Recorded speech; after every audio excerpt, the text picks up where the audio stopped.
as experiencias que teño do meu idioma, pois teño varias. Por exemplo, eu formaba parte dunha charanca, un grupo de amigos que cantábamos, iso sí, en galego sempre en galego. E un día estuvamos cantando nunha festa que nos levaron alá en Caldas de Reis, e cando estábamos en plena actuación,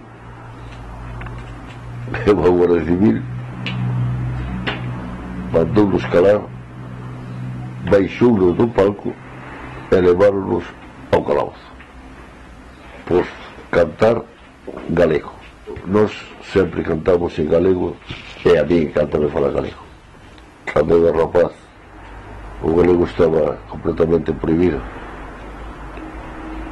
Entonces falábamos o galego, este galego que fala ahora, que para mí non é o propio galego,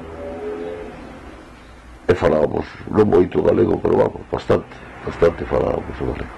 E aquí nesta casa, pois, a que si fala sempre é miña muller. Esa sí que fala sempre en galego. E non é porque sea galeguista, é que lle gusta falar galego.